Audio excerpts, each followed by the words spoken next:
Buletin Didik 22 Mei bersama saya Tarusdi Muhammad Nazri. Assalamualaikum dan salam sejahtera. Pelajar Universiti Utara Malaysia UUM yang berada dalam kawasan yang terlibat dengan Perintah Kawalan Pergerakan Diperketatkan PKPD dinasihatkan untuk menangguhkan perjalanan pulang ke kampus sehingga 1 Jun ini. Nasihat itu turut dikeluarkan kepada pelajar yang menjalani kuarantin, memakai gelang merah jambu atau tinggal serumah dengan ahli keluarga yang memakai gelang merah jambu.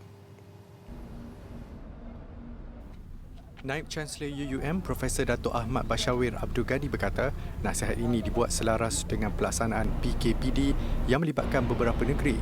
Jelasnya, bagi pelajar yang tidak terlibat dan telah membeli tiket bas sewa khas, menaiki kenderaan sendiri atau dihantar pulang oleh ibu bapa, mereka dibenarkan kembali ke kampus mengikut tarikh yang ditetapkan. Namun mereka perlu terus ke pusat isolasi di Bukit Kaci bagi tujuan kuarantin selama 10 hari sebelum dibenarkan memasuki kampus atau inapan siswa inasis masing-masing. Semua warga kampus diingatkan supaya sentiasa mematuhi prosedur operasi standard SOP yang telah ditetapkan untuk mengurangkan risiko jangkitan.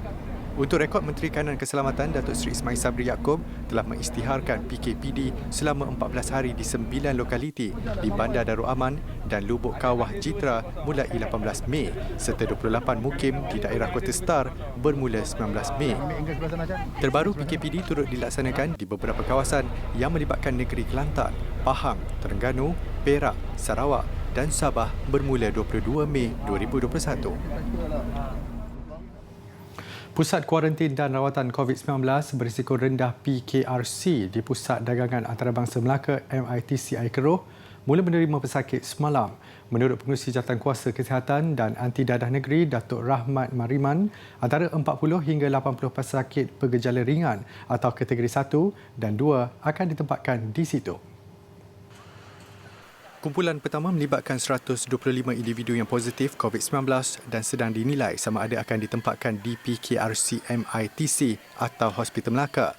Menurut Datuk Rahmat, pusat itu kini dilengkapi 1,500 katil.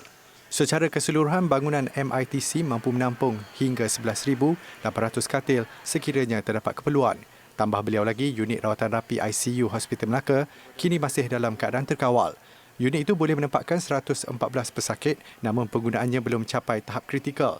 Setakat ini hanya 10 pesakit masih menggunakan bantuan pernafasan.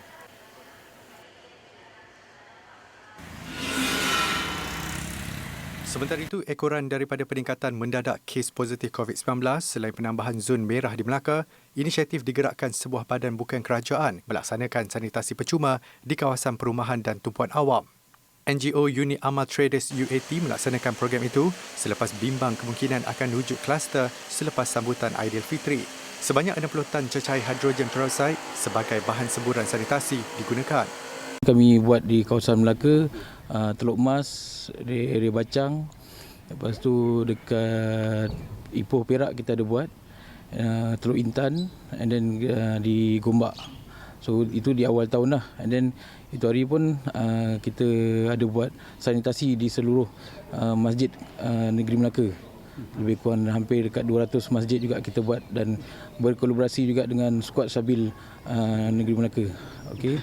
Di Kampung Pulau Masjid Tanah ini, lebih 12,000 rumah yang melibatkan 11 taman perumahan disanitasi secara percuma. Kerja sanitasi akan bermula jam 9 pagi hingga lewat malam.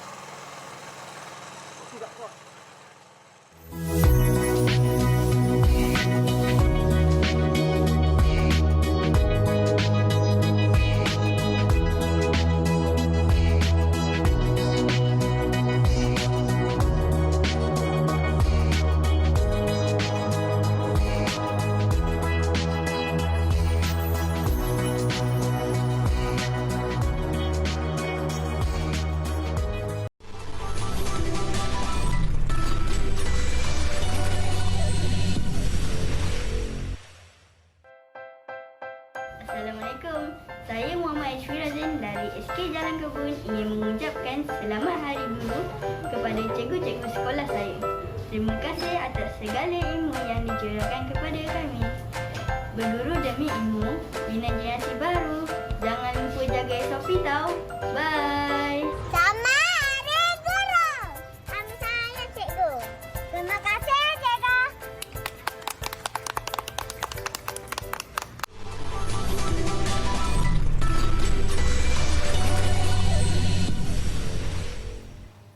Simpati dengan nasib kanak-kanak sebaya di Gaza, Palestin, dua beradik ini, Muhammad Hakim dan adiknya Muhammad Haris, mengambil inisiatif menyumbang wang tabungan mereka kepada tabung kemanusiaan Palestin. Kesemua wang shilling berjumlah RM160 yang dikumpul mereka sejak awal tahun lalu diserah kepada Muslim Camp Malaysia. Muhammad Hakim Muhammad Hafizan, 9 tahun berkata, wang shilling berkenaan merupakan simpanan lebihan belanja sekolah dia dan adiknya Muhammad Harith Muhammad Hafizan, 7 tahun. Asalnya wang itu dikumpul untuk membeli telefon pintar. Sebab kasihan tengok. Kesian lah kita tengok pun kat ni Palestin. Sebab bangunan semua runtuh dengan orang dah banyak mati. Dia dan adiknya juga tidak berasa sedih kerana hasrat membeli telefon bimbit tidak kesampaian. Sebaliknya seronok dapat menyumbang kepada kanak-kanak Palestin yang lain. Sumbangan itu diserahkan sendiri kepada Timbalan Presiden Muslim Camp Malaysia Muhammad Johari Ismail di pekarangan Surau Al-Munawarah, Puncak Iskandar, Perak. Dan insyaAllah Muslim Camp Malaysia akan menyampaikan sumbangan ini secara terus kepada umat Islam di Gaza untuk manfaat pembangunan mereka kembalilah. Difahamkan oleh wakil Muslim Camp Malaysia di Palestin kerosakan yang telah dialami oleh Gaza sendiri mencecah lebih $10 bilion. Program pendidikan khas oleh Kementerian Pendidikan KPM bermula pada tahun 1926 dengan penubuhan sekolah khas untuk murid OKU penglihatan di Melaka. Ia mula diperluaskan pada tahun 60-an di Sekolah Arus Perdana sebelum terus berkembang pada tahun 1988 apabila KPM mewujudkan kelas untuk murid yang mempunyai masalah pembelajaran. Antara objektif utamanya mahu memastikan murid-murid berkeperluan khas ini mampu menguasai potensi diri yang maksimum. Sebelum kita nak cerita ni kan, dia ada satu pepatah Melayu. Menurut pengarah bahagian pendidikan khas KPM Salmah Jopri dalam temu ramah khas program Trio On Point Didik TV semalam, masyarakat hari ini lebih peka dengan perkembangan kanak-kanak. Tidak seperti awal tahun 2000, bapa masih enggan memeriksa perkembangan anak-anak. Kalau kita lihat pada 2005 sewaktu awal dulu, waktu kita buat outreach dan sebagainya, memang mereka tak nak diagnose anak mereka, tak nak buat screening untuk anak-anak mereka. Dan pada masa 2005 tu, kita cuma boleh capture di bawah Kementerian Pendidikan 15,000 saja murid berkeperluan khas. Whereby sekarang ni, kita ada 92,372 murid berkeperluan khas di bawah payung Kementerian Pendidikan. Menurut Salmah, di bawah KPM, murid pendidikan khas ini dibahagikan kepada 6 kategori. Sebagai contoh, murid dengan masalah pembelajaran turut dipecahkan kepada beberapa bahagian. KPM juga sentiasa memastikan anak-anak kurang upaya mendapat hak dari segi pendidikan. Malah, usaha pengesannya juga giat dijalankan.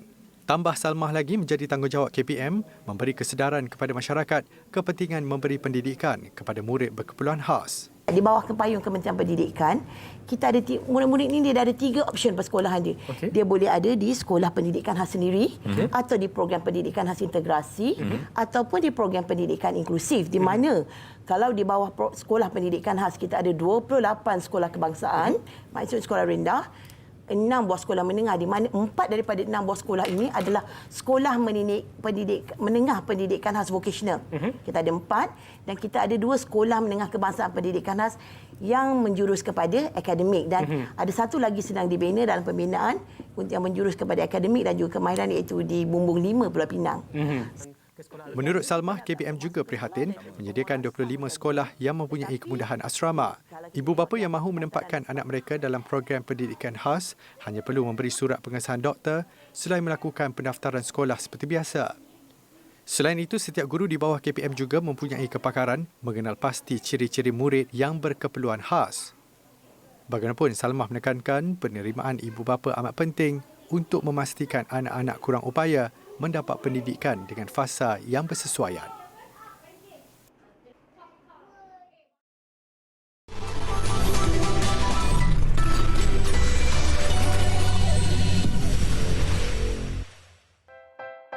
Assalamualaikum, nama saya Nur Alif Mustina binti Muhammad Azlan dari kelas 5 Maktab. Saya ingin mengucapkan selamat Hari Guru kepada semua guru-guru yang berada di sekolah SK Nura. Terima kasih, Cikgu.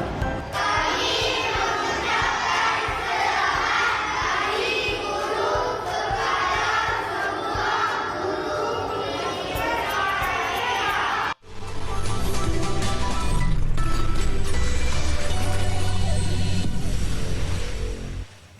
Bertemu kembali. Pengendali kereta api kerajaan Perancis SNCF kini sedang dalam tempoh percubaan operasi kereta api tanpa pemandu. Percubaan itu melibatkan beberapa laluan termasuk Aulnoy dan Buxini serta Buxini dan Calais. Uniknya, pergerakan kereta api hanya dipantau oleh seorang inspektor tanpa perlu melakukan apa pun. Kereta api moden ini dilengkapkan dengan pelbagai sensor, kamera, radar dan sistem yang berfungsi mengumpul semua data berkaitan. Ia merupakan usaha sama beberapa syarikat gergasi termasuk Alstom, Bosch dan Thales. Kereta api ini dijangka beroperasi sepenuhnya 2 tahun lagi.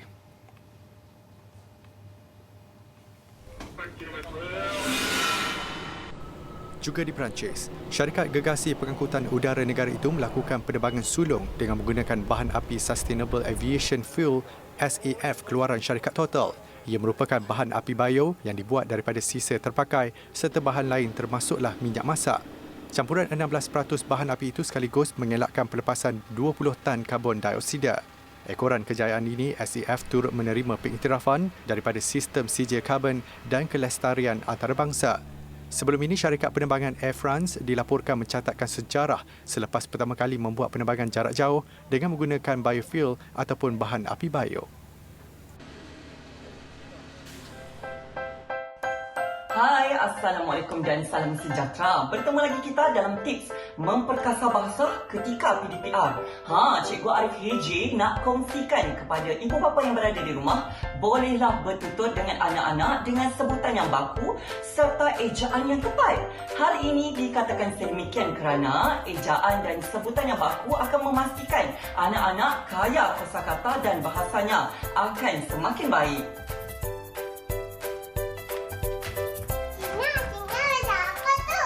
Cik Ina sedang membaca surat khabar. Nak baca juga? Mari baca sama-sama. Kakak.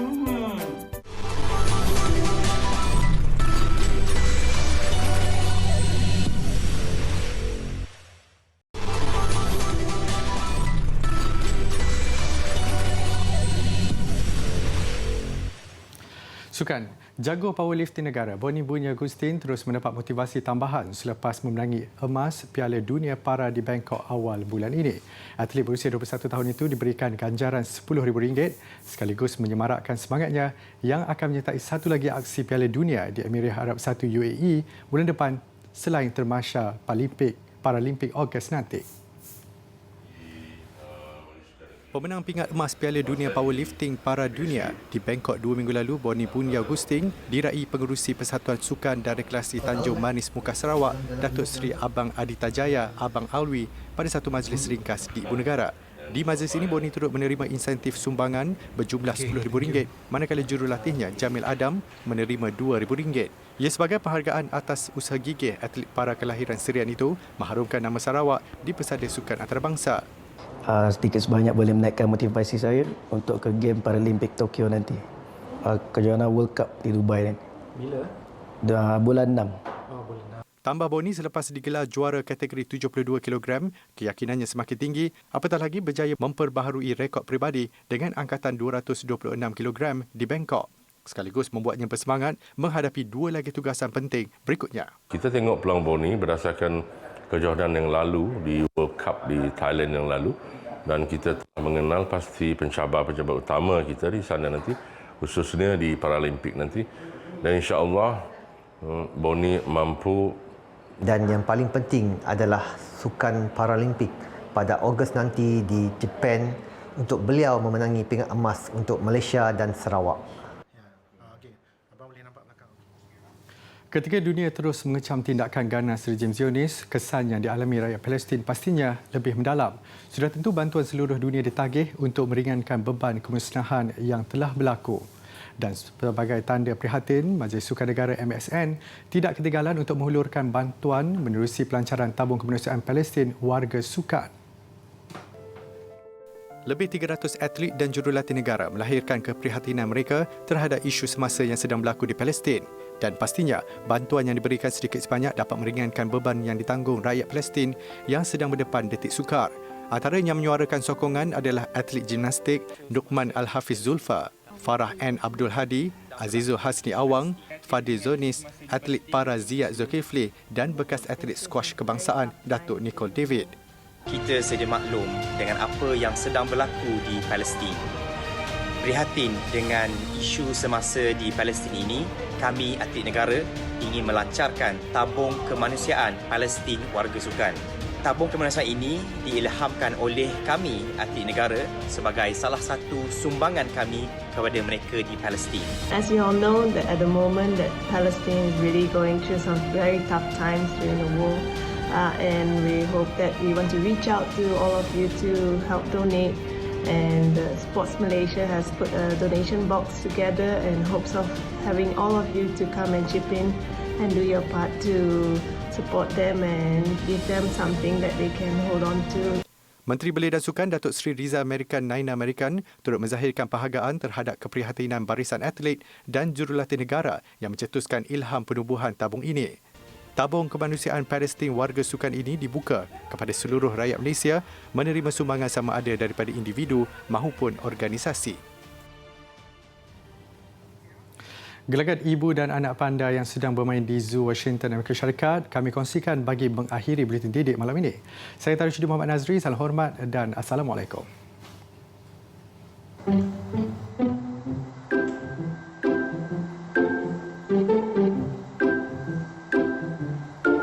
Thank you.